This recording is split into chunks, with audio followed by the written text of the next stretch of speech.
Salve aí, sejam bem-vindos a mais um Notável Cast. Hoje eu estou com o professor Siddhartha Geber e, inclusive, eu já vou querer saber o porquê desse teu nome aqui, professor. Esse nome Tem aqui história tem aí. história, deve ter história mesmo, mas o professor Siddhartha é profissional de educação física, se formou em 2009, bacharelado, tem especializações, né? É um especialista em levantamento do peso olímpico, kettlebell, treinamento, teve formações aí em vários países, né? Isso, E, exato. cara, interessante, né? Quando você fala de Ucrânia, China, Rússia.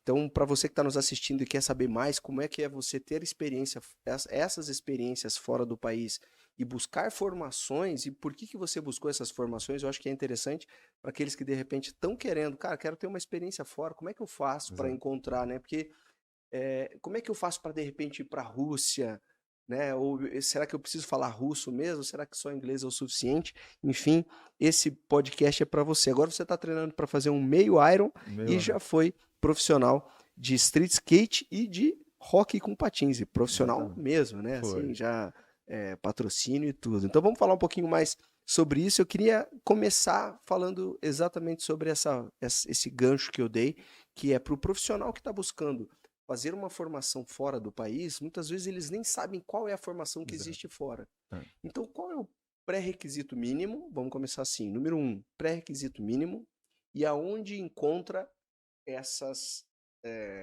formações? Como é que eu sei que tem um curso na Ucrânia, na Rússia, na China? Como é que funciona isso? Pô, primeiramente, obrigado, André, pela oportunidade aqui com a Personal Academy, que já vem abrindo as portas para mim há um bom tempo, né, com o Cauê e tal.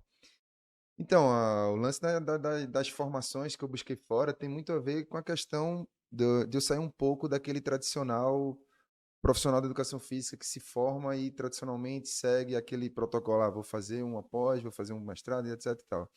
Então, eu busquei me especializar nas ferramentas de treinamento, né? Esse para aquele que vai, o profissional que vai para a área Que vai acadêmica. para a área Para o acadêmica. profissional que vai para a área prática, o de praxe vai para Exatamente. academia, começa a trabalhar na sala, É, salão de bem musculação. comum.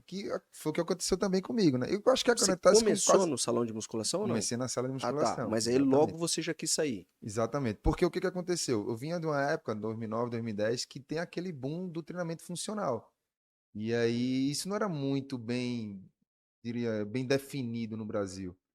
Então existia a internet já tinha, a informação já estava correndo, mas não tinha essa acessibilidade a nível de cursos, etc e tal. Então os poucos cursos que tinham no Brasil, eu já começava a ir ali buscando e pelas referências dadas nos cursos, eu ia garimpando dentro da internet até chegar em algumas empresas americanas que promovem esse tipo de curso. Uhum. Então, eu já tinha um pouco o domínio da língua inglesa, né, pelo fato de eu ter sido andado de skate, ter sido pro, e aí, né, com alguns patrocínios que eu tive, eu saía do Brasil justamente para participar, né, dos eventos e tal. Isso possibilitou um tempo depois eu buscar esse tipo de informação, né, esse tipo de formação já na ideia de buscar nas fontes aquilo que pode fazer um diferencial profissionalmente, aquilo que eu poderia dar para o meu aluno de personal, onde eu estaria trabalhando, um diferencial que saia um pouco dos padrões daqueles profissionais da época, né, que se Uhum. formavam e normalmente seguiam essa linha de fazer após, etc. Que eu acho que é importantíssimo também, né? E Inclusive, hoje, a gente tem esse paralelo, né? Você consegue estar no após e ter acesso também a informações fora do Brasil, com cursos e etc. com certeza. E você considera que o fato de você ter conseguido ir para fora buscar tem um motivo específico, assim, um momento específico ou algo que você dominava e que fez com que você conseguisse realmente buscar todas essas informações fora do país? A priori foi a curiosidade. A necessidade veio na medida que eu comecei a interagir melhor com as ferramentas. Então, a necessidade no sentido de você ter uma formação com muito mais credibilidade a nível internacional e que isso tivesse uma impactasse diretamente na minha abordagem prática, né? Uhum.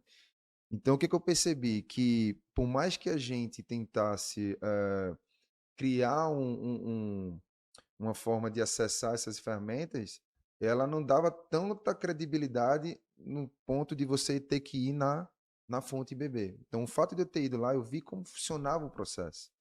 Então, isso quando eu volto a atuar na minha área que eu já vinha atuando, já me trouxe uma perspectiva totalmente diferente na minha própria abordagem profissional. E aí, consequentemente, foi influenciando na conduta. E Uhum, cada vez que eu buscava um curso desse, algo, uma saída dessa, além de vivenciar uma outra cultura, eu tinha a oportunidade também de aprender sobre outras ferramentas e como elas eram tratadas nesse meio. uhum. Até que foi que eu fui entrando no Queirobel, depois eu fui lá para o levantamento de peso olímpico, e aí aquele negócio.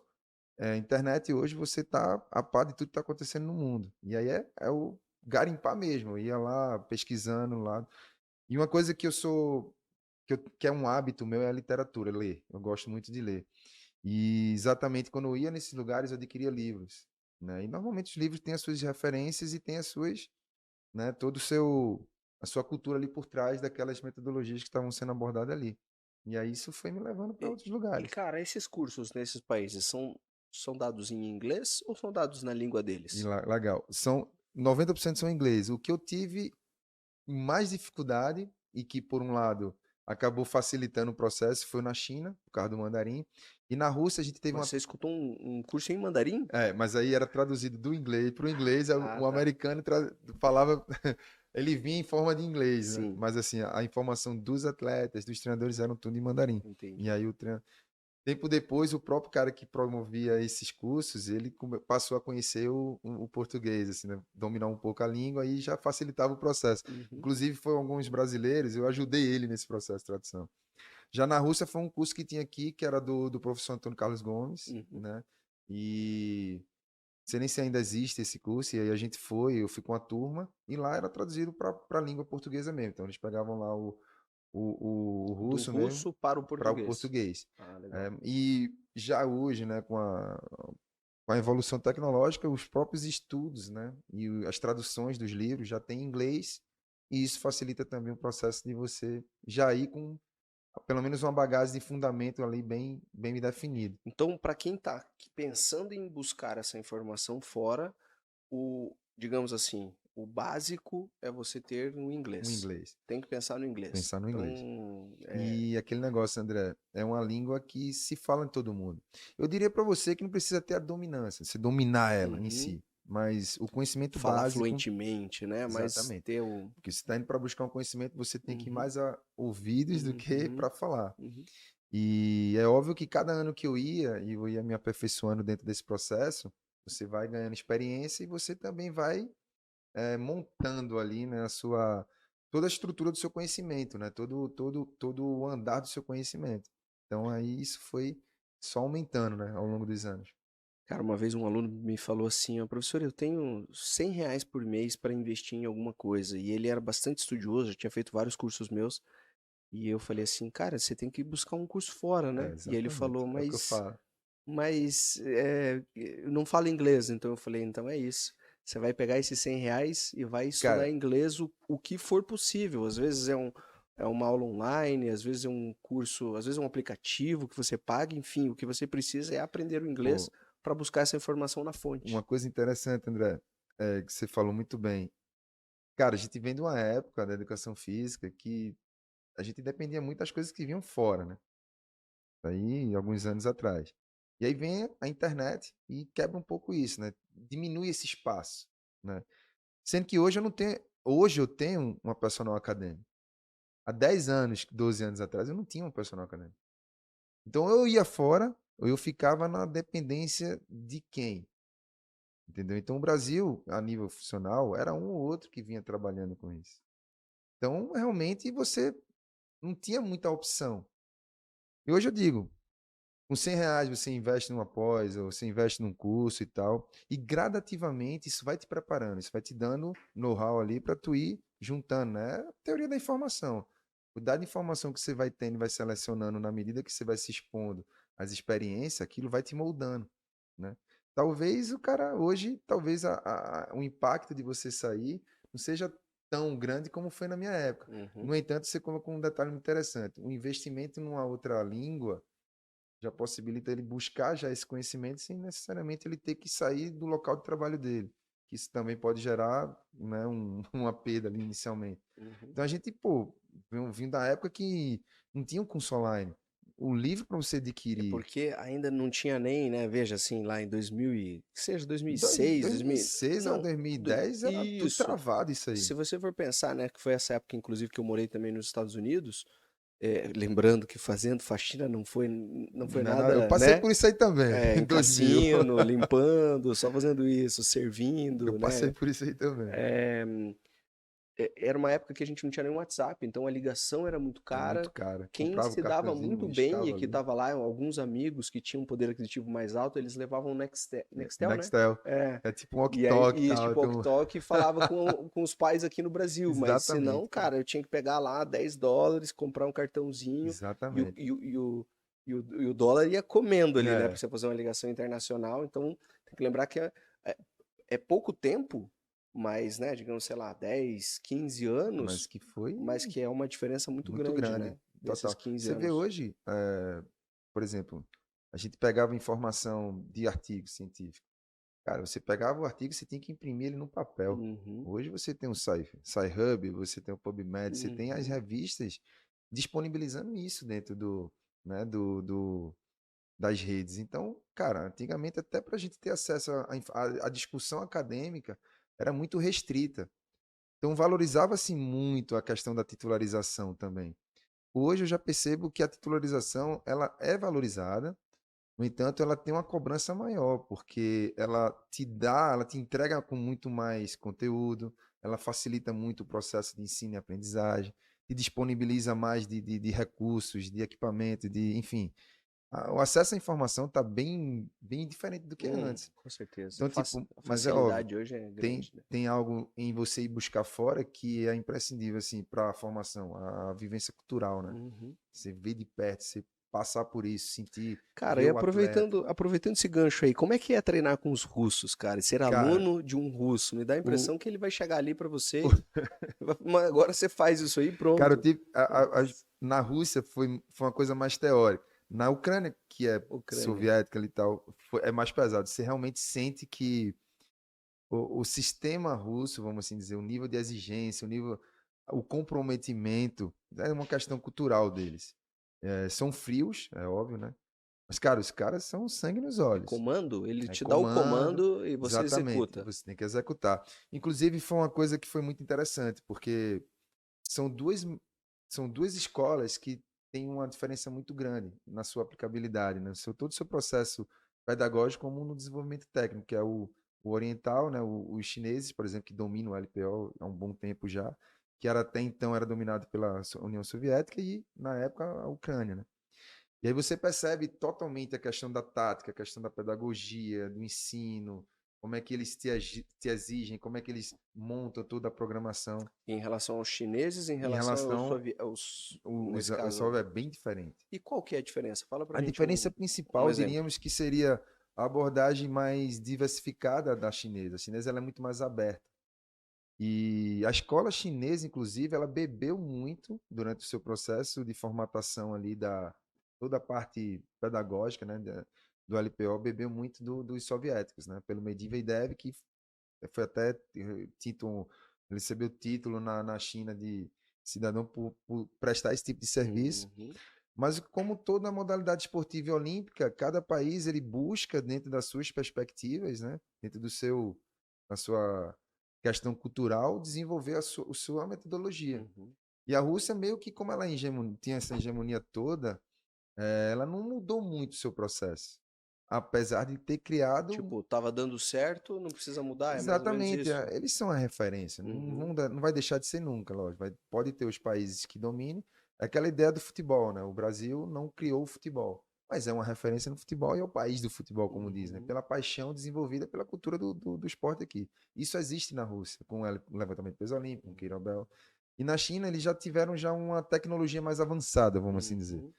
Eles diversificavam mais a aplicabilidade da ferramenta dentro do processo de desenvolvimento técnico do atleta lá. Uhum. E isso é bem diferente. No entanto, culturalmente, assim, a nível de disciplina, rapaz, os caras são exigentes.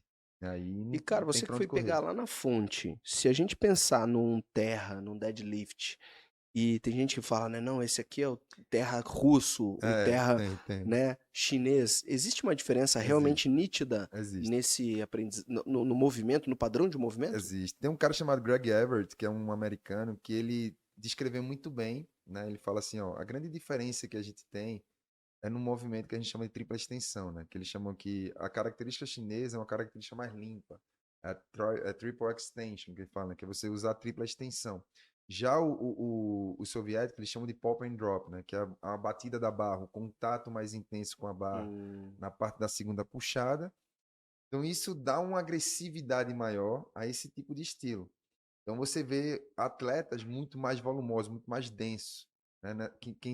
Quem vem dessa característica, né? E aí você pega os búlgaros, os soviéticos. E a escola oriental mais próxima deles foi o Cazaquistão, aqueles países ali do eles são Oriente, fortes também, são né? fortíssimos, Uhum. da Geórgia, etc. Então, essa característica técnica realmente é a grande diferença que tem entre as duas escolas.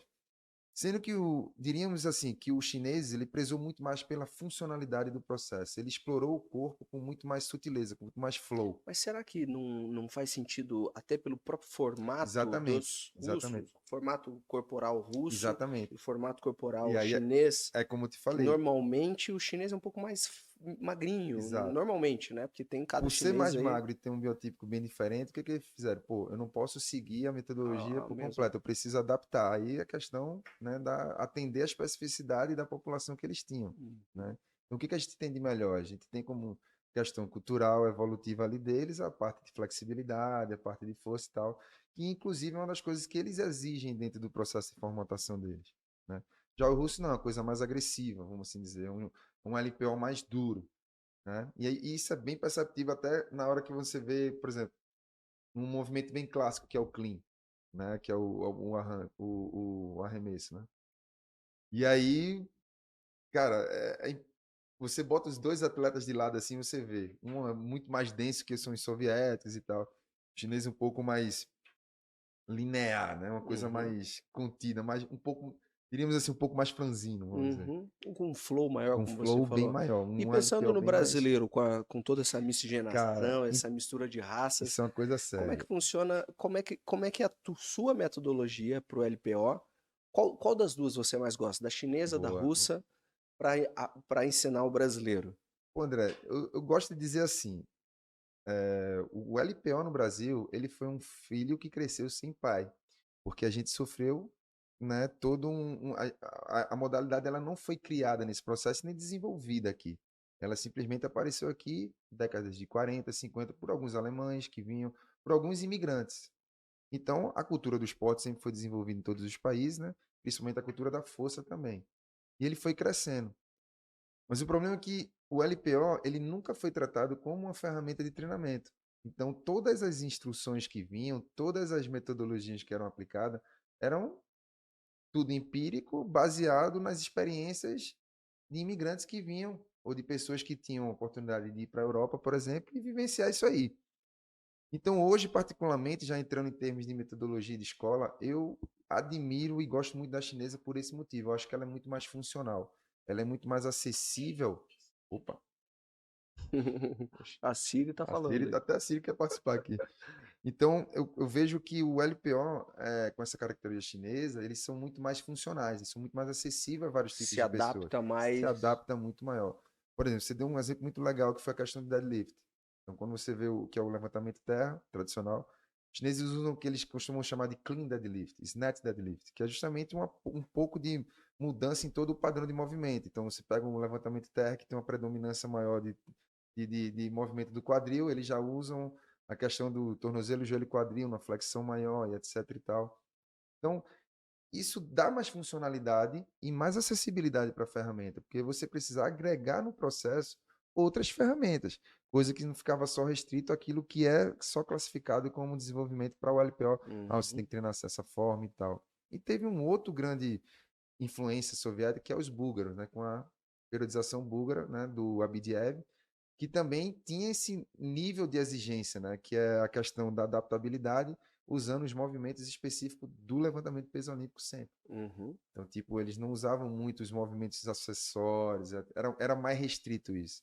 Então, por exemplo, você pega uma programação de treino soviética, vamos lá, na Ucrânia, você tem aproximadamente de 12 a 15 variações, até 18, que você chega num mesociclo de 2 a 3 meses. Na China, você vai até 30 exercícios. Então, eles prezam muito por essa especificidade a nível de adaptabilidade por variações de estímulos dentro do processo. E aí, pensando também nessa variabilidade, nessa quantidade de exercícios e educativos, quando a gente vai pensar no público não atleta, que eu Legal. acredito que é a maioria, É inclusive você tem um muito mais do que a estúdio maioria. em Recife, Recife, exato. e acredito que, fala aí, percentualmente, quantos são atletas e quantos não são Cara, atletas? predominantemente não atleta. O cara buscando mais qualidade de vida, 90%? Mais? mas não, eu acho que 80 90. Vamos 80%? botar 80 90. É porque Porque tem um você já atleta que vem tem um você atleta vem muito do recreacional. esporte, né? Então, É, exatamente, e você acaba trazendo é. também esses atletas junto. A própria imagem da ferramenta, né? Por Uhum. exemplo, o LPO, ele passou a ser mais acessível no Brasil com a chegada do cross trainer, né? Quando o cross trainer vem pela metodologia da marca do CrossFit, né? Eles entram aqui, isso divulgou mais a ferramenta, abriu, deu acesso. Mas, ao mesmo tempo que deu esse acesso, o processo pedagógico ele não foi muito bem desenvolvido dentro dos lugares que aplicavam o LPO. Então, isso já é um grande problema, porque você não vai ter um LPO respeitado com todo o progresso, todo o processo pedagógico de ensino, ali, né, na ferramenta, o manuseio dela, né, na parte funcional ali, de acessórios, né, o fundamento do processo, você não está bem desenvolvido. Então você está pegando ali um indivíduo que está 8 horas sentado, e aí chega de noite vai fazer um levantamento de peso olímpico. Poxa, calma, talvez não precisa ser engraçado de uma forma dessa. Então você precisa de uma sequência lógica. Sim. E aí a modalidade oferecia isso, mas de uma forma muito mais dinâmica, não dando o tempo necessário para que o indivíduo progredisse, até por conta da dinâmica do processo lá. Uhum. Isso não quer dizer que está errado, é uma Uhum. forma, né? É um caminho. Mas não foi o caminho que foi desenvolvido a ferramenta em si. E É aí, por onde é que eu até porque vi. os russos, americanos, inclusive, a gente vê muito vídeo, né, não que sejam todas as escolas, mas eles começam já a praticar o próprio levantamento desde Bem cedo. cedo, Então, né, exatamente. se você for pensar até veja que o que você está falando aqui, lá os soviéticos, os russos, a progressão deles é mais lenta, é Exato, uma progressão lenta. exato. Imagina que o cara já teve alguma experiência com uma barra ou levantar uma barra acima da cabeça já lá na escola. É. Aí ele vai para um tipo de treinamento desse, a progressão é lenta, porque a técnica ela é importante, né? A gente pode Eu se vou te dar machucar um muito exemplo bem facilmente, legal né? disso aí. Com essa possibilidade. E aí chega aqui no Brasil, por exemplo, com uma moda, né, de alguma modalidade, você começa já a levantar a barra acima da É. cabeça no primeiro dia. Eu vou te dar dois exemplos bem interessantes sobre isso. A gente vai usar o CrossFit, né? Eles têm a competição dele, que é o Cross Games. Uhum. E aí que era interessante, porque você via vários americanos participando e com um nível de levantamento de peso olímpico técnico bem diferente de outros lugares, por exemplo. Somente de alguns competidores da América do Sul, América Central e tal. Então, o que é perceptível? Você chega nos Estados Unidos, high school, elementary school, tal, toda essa parte de formação, né, escolar, eles já vivenciam essas ferramentas, entendeu? Eles já tinham acesso à ginástica, ao kettlebell e tal. Cara, então quando esses caras chegavam nessas categorias, a esse nível competitivo, já tinha um drive, né? Já vinha com um drive de uma vivência com 15, 12 anos lá na escola. Porque já está inserido isso dentro do processo. A gente não Uhum. tem isso. Uhum. Então aqui ele veio muito mais como uma forma comercializada nesse aspecto. Eu preciso talvez ter um cara especializado para ser meu personal trainer e me preparar nessa ferramenta. E por outro lado, isso também não estava dentro de todos os esportes no Brasil. E aí tem o ano que o Cielo ganha a medalha de ouro e bate o recorde mundial nos 100 metros.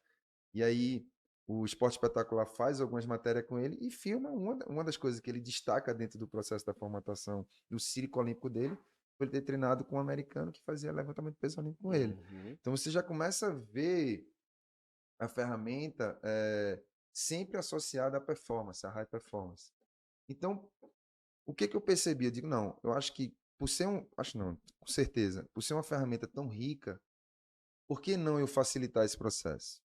E aí foi onde realmente as vivências nessas escolas me possibilitou a experiência suficiente para eu ir gradativamente montando um sistema que desse vez, vamos assim dizer, para um método ali ser aplicado e usar como ferramenta de treinamento. E aí, usar essa ferramenta ao benefício da força, da flexibilidade, mobilidade, estabilidade, por aí, E todas as aí, questões e funcionais. aí nos seus alunos não atletas, você usa principalmente essas ferramentas, o Sim, LPO, o sim, kettlebell, treinamento funcional. treinamento Eu funcional diria que como um todo. a grande entrada do aluno comigo, a principal ferramenta é trazer a funcionalidade dele com a maior diversidade possível de movimentos. Então a gente vai desde slide, super band, mini band, medicine ball, kettlebell e tal. E o LPO eu coloco como se fosse o ápice da pirâmide. Até porque o aluno ele precisa ter um certo grau de conhecimento e domínio de alguns movimentos técnicos, por exemplo, agachamento, agachamento com a barra acima da cabeça, avanço, etc., para você ter segurança dentro do processo. Então não é só tipo, pega a técnica, faz isso e reproduz. Não é bem assim. Isso funciona quando um atleta ou um aluno tem já um acervo motor ali que proporcione e facilite até na hora que você vai passar ali.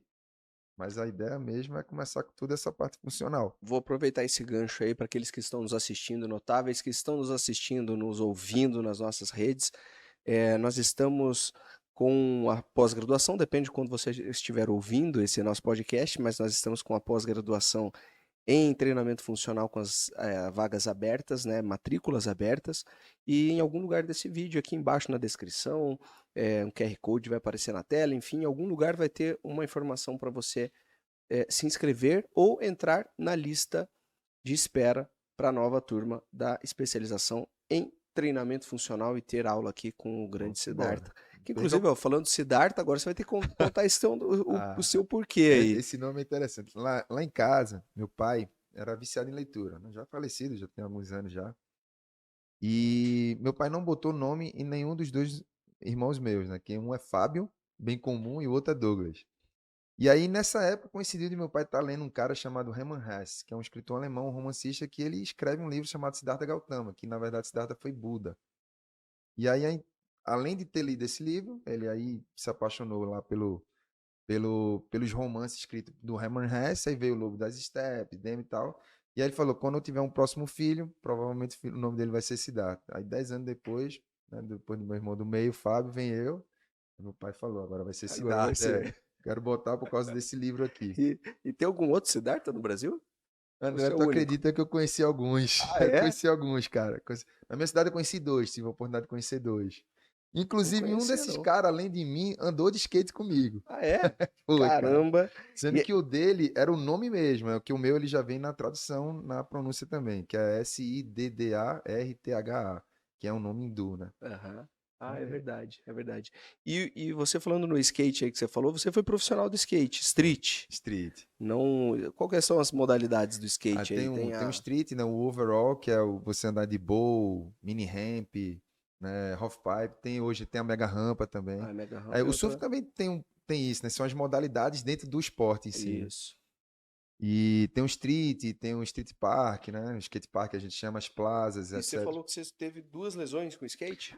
Com skate e com hóquei, que eu também joguei hóquei em patins, né? E foram lesões de ligamento cruzado anterior. A segunda lesão que eu tive no joelho já foi decorrente de muita prática já de vários outros esportes, já foi próximo da minha aposentadoria, eu diria. Eu já estava até aposentado do skate, mas ainda ando de vez em quando por questões de hobby. Foi no mesmo joelho o No ligamento mesmo cruzado? joelho, Duas duas vezes? vezes no E você joelho fez esquerdo. cirurgia duas Fiz vezes? cirurgia. Fiz cirurgia e o LPO foi o melhor. Vamos dizer assim, ó, foi o que eu mais usei, diríamos que 60% da minha preparação de retorno aos esportes, eu sempre uso o LPO, cara. E para Uhum. mim tem sido, não só para mim, aí é pela experiência também da vivência prática, né? Passando por alguns alunos que eu pego e que talvez que venham com esse problema de lesão, eu uso muito o LPO também para desenvolver força, potência e criar um corpo mais rígido, né? Mais forte. Eu gosto muito de surfar também Cara, surf é e, vida. e o skate entrou na minha vida aí para eu melhorar o movimento no surf. O Só que eu meu tava foi o num resgate. pequeno bowl e me machuquei, cara. Fiz uma rotação, fiz uma eversão do meu Sim. pé Ei, direito.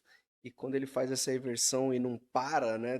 Assim, ele continua. vai continuando, ele roda o talos.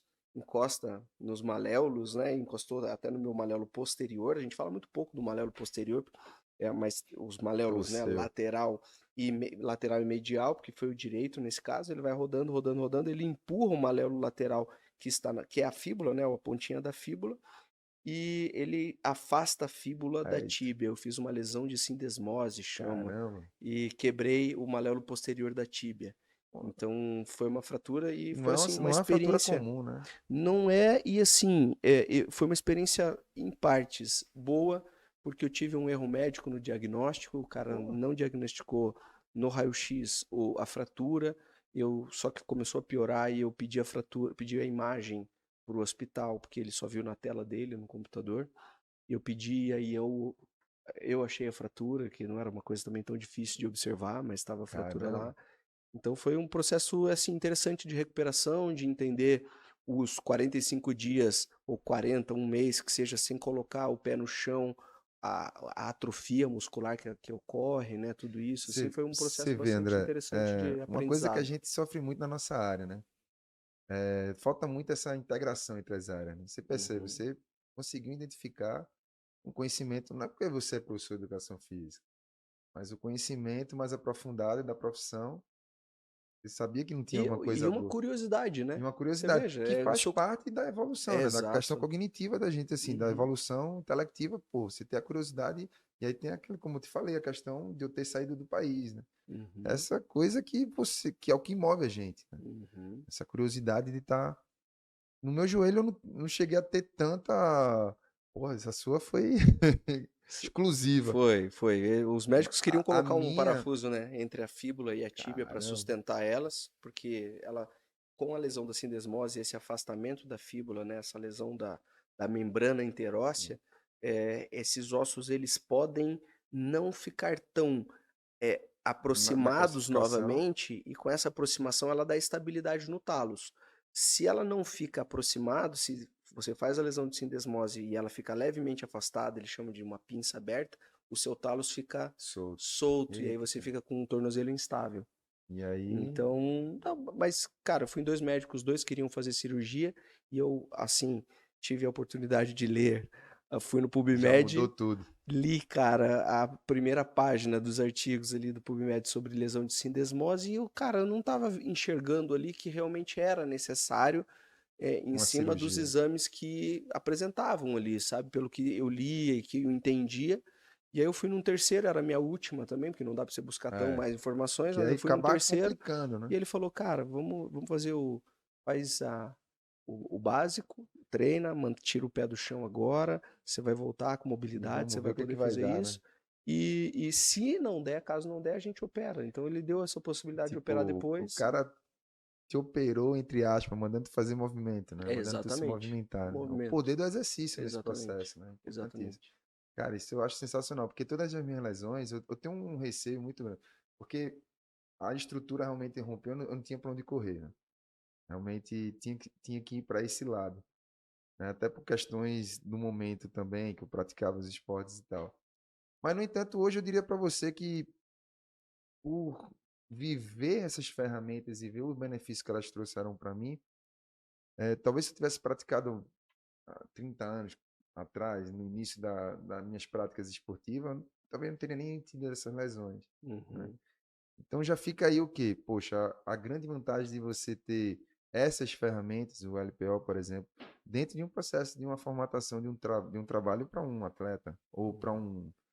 um cidadão comum, um corredor de final de semana, um cara que está buscando ali condicionamento físico geral e vai. A ferramenta é riquíssima nesse aspecto. E falando em LPO, algumas pesquisas mostram pra gente que a articulação mais lesionada no LPO, por mais que às vezes a gente olhe e fale assim, cara, essa coluna aí parece que não tá É, muito boa, mas não tá bem posicionada, ou o padrão de movimento não tá muito legal. Eu já li algumas pesquisas mostrando que o ombro é o que mais sofre. perfeito, É isso mesmo? exatamente. O ombro. E como é que funciona isso quando você pensa nos alunos? Pergunta para você os alunos que buscam uma qualidade de vida, um aumento de força, um leve emagrecimento, enfim, mas que tem já uma restrição na No, articulação do no ombro. ombro. Como é que você trabalha isso? Você exige ou você busca esse movimento de barra acima da cabeça como um snatch ou sei lá, um Um overhead just, tal. squat, de repente? Na verdade é o seguinte, eu preciso entender qual é o objetivo do aluno. O aluno precisa dizer para mim: "Ó, meu objetivo é esse". E se a via que a gente vai chegar no objetivo dele é o LPO, a gente tem que ver até que ponto a demanda vai estar relacionada igual, assim, vai estar equalizada com a capacidade do indivíduo. Se a gente tem uma restrição, nem sempre vai ser a melhor ferramenta usar uma barra oficial acima da cabeça. Eu não trocar a barra por uma outra barra mais leve. Ou gradativamente criar toda uma proteção, todo um, diríamos aqui, preparar o corpo para uma possível demanda a esse nível. Uhum. Né, uma coisa que se associa muito com a LPO, além da lesão que se fala, é a questão da sobrecarga. Sendo, André, que o peso no LPO ele é um parâmetro de progressividade no processo. Então, não necessariamente eu tenho que estar levantando a carga. Eu posso estar trabalhando a carga por outros meios, né? Posso trabalhar por volume, posso trabalhar por uma intensidade a nível de estímulo. Então, não necessariamente eu preciso mandar o aluno fazer um movimento acima da cabeça, mas trabalhar com movimentos numa condição de puxada, na condição de empurrar, mudando angulações e amplitude de movimento. Então, tudo vai depender do que o aluno tem. Muitas pesquisas relacionadas à lesão no esporte, no LPO, eles buscam muito nos esportes, né? Aqui os caras estão trabalhando ali na máxima da máxima. E uma coisa que é muito interessante, por exemplo, alguns atletas que eu peguei de natação, isso aconteceu especificamente, que vinham com lesões de ombro, o que eu percebi era que, após a lesão, eles não fortaleciam. Eles eram fazia a parte funcional na fisioterapia, recuperava a parte funcional, e ali ele não entrava numa parte de preparação física para que ele adquirisse o condicionamento e aí a forma esportiva, né, que tem uma diferença muito grande aí, que ele ia adquirir dentro da piscina, ou se viesse com essa proteção dada pelo condicionamento, né, pelo condicionamento físico, pela preparação física. Então, o LPO ele pode te dar, mas ele também pode te tirar nesse aspecto. Uhum. Então, uma coisa que eu bato muito no uso da ferramenta é quais os meios pedagógicos que você vai usar para ensinar a ferramenta. Entendeu? Que aí onde é que está aquela discussão que a gente começou no início, a questão das escolas. Né? Então, hoje, como abriu muito o LPO, se tornou muito acessível, você pode trabalhar aí, não é pela escola, mas é pelo teu conhecimento a nível de treinamento. Quais são as metodologias que tu usa, o processo pedagógico. Eu costumo usar uma que é baseada em restrição do movimento, né? Que ela me possibilita eu deixar o aluno vivenciar a ferramenta, mas que eu só manipule algumas variáveis que dê a ele uma total segurança e liberdade para que ele vá descobrindo ali toda a questão da movimentação e, sobretudo, conhecendo o seu corpo. Então, isso equaliza um pouco a demanda e a intensidade da tarefa que eu estou aplicando. Uhum. Então, o LPO ele passa a ter uma funcionalidade maior. Porque nem E você sempre trabalha com grupos de alunos ou mais individualizado? dependendo do horário, eu consigo trabalhar com em grupos. Como é um Grupos LPO de em quantos, grupos? só pra gente. 5, 6. Acho que Uhum. passou disso já fica um pouco mais complicado. Porque o que que acontece? O LPO é um esporte individual. Então, quando você cria um coletivo ali e coloca, você vai ter 6 individualidades biológicas ali reagindo de forma diferente à mesma 6 ombros, técnica. São 6 6 ombros joelhos, diferentes, 6 joelhos 6 colunas, totalmente diferentes. 6, claro, proporções corporais E outra diferentes. que eu acho que é mais séria, a percepção do movimento de cada um. Uhum. Porque uma coisa é ensinar para andar, levantamento de peso olímpico, cara que tem uma vivência motora riquíssima. Coisa é você pegar um sedentário, um cara que vem de uma lesão, ou um atleta que nunca teve uma experiência com isso. Então, Uhum. muitas vezes, aquilo que pode estar ajudando, está, na verdade, é prejudicando a longo prazo. Nada no treinamento, ele é dado a curto prazo. Né? O Uhum. processo de aprendizagem, de retenção daquela aula que foi dada numa segunda, não vai ser numa sexta-feira. Para isso existe a periodização, né? Que é um período, um espaço de tempo, onde você coloca ali conteúdo de treino e organiza ele da melhor forma possível. E o princípio da continuidade e do controle de volume e intensidade vai te possibilitando ali todo o processo adaptativo. Então, sempre que eu trabalho a parte coletiva, eu coloco aquilo que a gente chama de movimentos em padrões funcionais normais, né, que é o fundamento, agachamento livre, sem a barra, ou então agachamento com a barra na frente, atrás e tal, e por aí eu vou criando a base para Legal. evoluir. Legal. E você falou muito aí dessa sua base do LPO, a gente conversou bastante sobre isso. E eu tinha perguntado para você lá no começo assim, cara, como é que a gente busca essa informação? Onde é que tá? Né? Então você tinha me falado que você lá no começo, há muito tempo atrás, conversou com o Thiago Passos, que falou para você buscar Tiagão, algum, né? Inclusive é um dos professores da nossa pós em treinamento funcional, que te orientou a buscar informações até fora do país. exato. Tiago é E um cara que eu acho massa, porque o Queirobel, ele criou ele se padronizou muito, né? Porque é uma ferramenta de origem russa, mas no Ocidente, algumas marcas, principalmente americanas, o Strong First, por exemplo, ele padronizou um pouco isso aí. E Tiago, ele abriu a porta de possibilidades com aquela ferramenta. E eu acho que é isso, né, que está a grande, vamos assim dizer, a experiência do profissional da educação física e a capacidade dele de discernir a ferramenta e criar opções.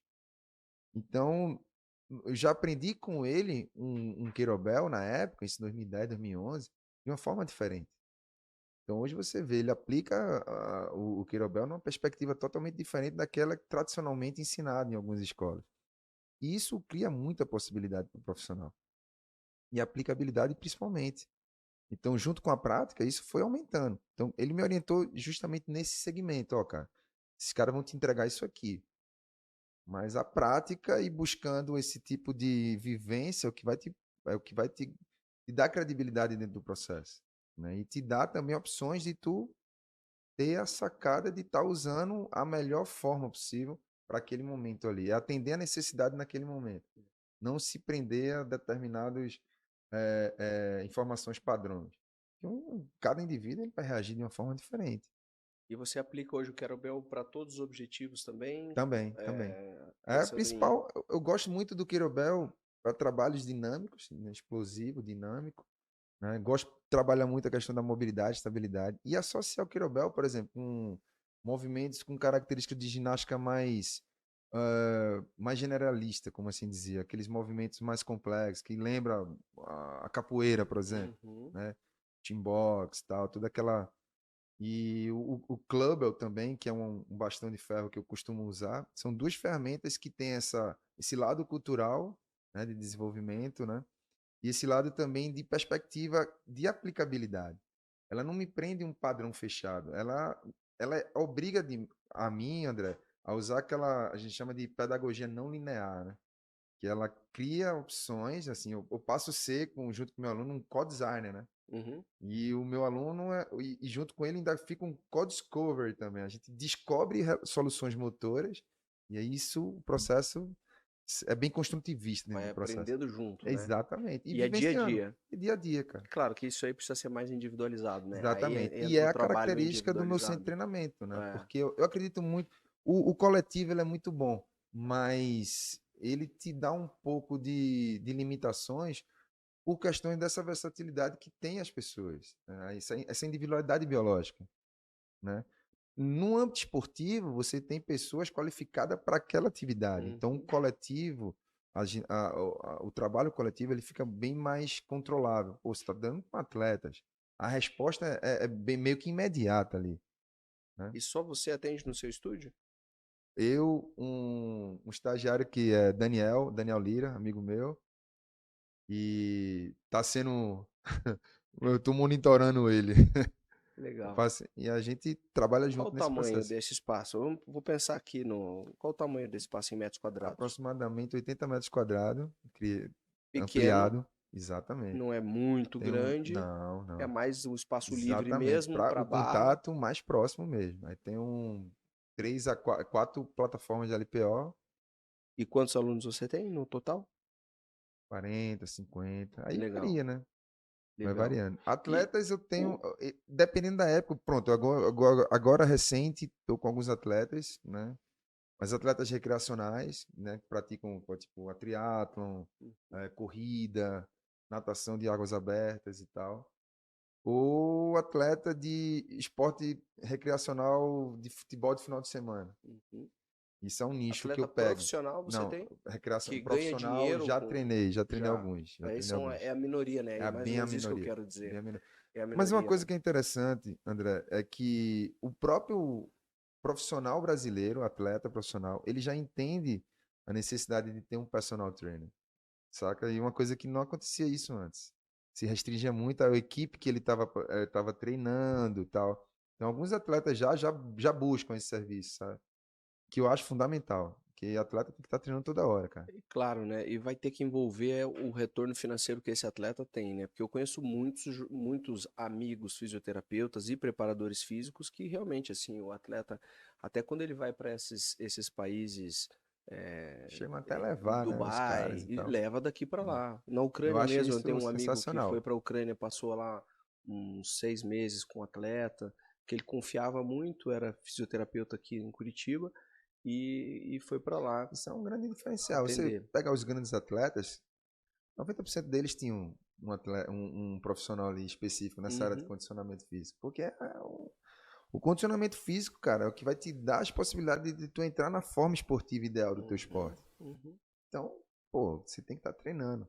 E você tem um profissional que te, te alinhe nesse processo, vai ser fundamental para a tua evolução, entendeu? E no seu estúdio aí que você está me falando, né? 80 metros, mais ou menos 45, 50 alunos. O valor médio que esse aluno paga para você é um valor de academia, é um valor de personal, é um valor de estúdio personalizado? Qual é Eu o ticket coloco médio? valores de estúdio personalizado, né? Que Uhum, varia entre 350, 600 até 800. Aí depende uhum, da quantidade de aula, tipo de uhum, serviço que ele vai querer, a especificidade dele, né? Então, se é reabilitação, já precisa de um foco maior. Então, como eu disponibilizo horários, às vezes eu coloco limites em cada horário, né? Para determinados alunos ou alunos fixos em determinados horários. legal. E aí É, dá um controle legal. É legal a gente saber isso, né? Porque, como eu falo, que a maioria dos que nos escutam são professores de educação física, sonham em ter o seu estúdio como um primeiro passo, muitas Exato. vezes, e quer saber, né? E, Tá, que, beleza, e aí? Como é que é? Fácil, não é? Ó, o e é engraçado, espaço, viu, André? quanto eu Porque invisto para começar? tem uma historinha rapidinha. Cara, quando eu abri um estúdio, né? Na época. Foi em 2010, eu fui para os Estados Unidos pro Perform Battle. Acho que eu comentei com você. E aí, cara, eu conversando lá com o gringo, ele falou, pô, aqui a gente tem nossos espaços. Poxa, isso é interessante. Eu falei, pô, a gente dá personal, eu dou, tal, mas eu tenho meu espaço aqui. E isso faz com que o aluno venha. Tipo, ele não precisa pagar a academia, ele paga o meu serviço. Então, eu tenho meu espaço lá. Quando eu volto para o Brasil, eu digo, pô, posso fazer isso. Porque qual era o grande problema que tinha do funcional nessa época? Era que tudo que era feito diferente da musculação, ó, esse cara tá fazendo treinamento Funcional. funcional, né? É. Então isso meio que inibia um pouco o cliente na época. E, pô, às vezes eu levava um mini band, um super band, um bozu, um medicine ball e tal. Não eram ferramentas comuns. Pelo menos na minha cidade não era. E acredito que isso em boa parte do Brasil.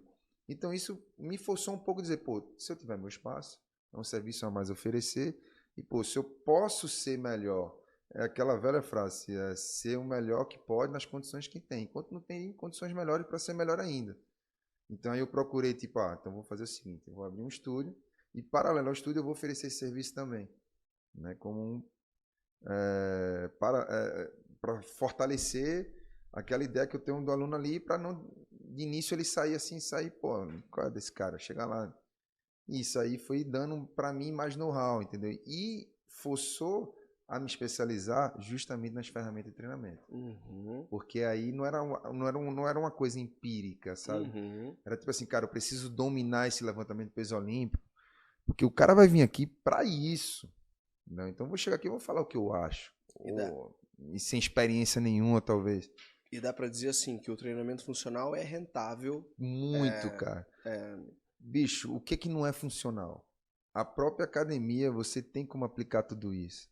Eu acho que está muito mais da disposição do profissional de lapidar esse conhecimento dele. uhum, Porque deixa de ser funcional quando você não dá aquilo que o aluno quer. Então, o funcional ele te oferece ferramentas. uhum. Né? Ele não é um treinamento diferente, é um treinamento ideal. Né? É um treinamento com um propósito. Todo treinamento ele tem um propósito, deve ter um propósito. Né? Se ele segue ali dentro dos parâmetros de treinamento. Então, o funcional é isso que me chamou a atenção do LPO. Porque ele não era visto dessa forma. Ele sempre foi visto como uma ferramenta de alta performance, mas também é de alta performance. Uhum. Mas ele tem uma característica funcional ali de acessibilidade que ele pode ser aplicado a um idoso, a uma criança, a um atleta. Basta eu dominar a forma de como ele é desenvolvido, como ele tem que ser aplicado. Ou seja, como ensinar... progressões. Exatamente, ensinar toda a parte pedagógica do processo. Não, eu tô querendo sair daqui já e subir ali e fazer uma aula já com você. Vamos embora. Agora, professor, muito obrigado. Fala suas redes sociais aí pra gente, por favor. @ Cida Geber, SIDAGEBER, né? Cida Geber é a que eu mais uso, que é o Instagram. Né? O e-mail praticamente não uso, mas quem quiser me encontrar, tá no Instagram, @Cida Geber. Entra lá e que a gente troca lá, ideia. vai conseguir já mandar um direct, alguma coisa. Sigam, trocar ideia. Sigam o professor, vale a pena aí trocar uma informação. Vai gostar. Até buscar saber um pouco sobre essa sua experiência internacional, né, ou conhecer o seu espaço. Acho que vale a pena a gente... Os esportes que a gente pratica é que eu estou sempre trazendo dentro das práticas esportivas, né, eu faço a minha própria preparação física e aí eu uso essas ferramentas. Isso pode ser um insight, né, ou até ajudar você a ter uma... Pô, isso aí pode ser legal. Ideal. E pensar ainda que você está se preparando para o meio Iron com essas ferramentas também, né? Porque a gente sabe que tem a atividade aeróbica, com certeza. Não, essa é a específica. Isso, exatamente. Não vai fugir nunca, né? Mas é importante, né? Porque a gente percebe que essa galera se lesionando muito. E até os corredores de rua, enfim, e não sabendo muito bem o porquê. Inclusive, então, essas André, ferramentas do LPO e Querobel como ferramentas de fortalecimento muscular e articular. Essa semana, eu pesquisando os artigos para colocar na pós e tal, e eu achei muito interessante. Ele ainda está disponível, né? Mas assim, tá lá, tem que comprar ele, mas aí eu vou esperar o Sci-Hub ajudar a gente.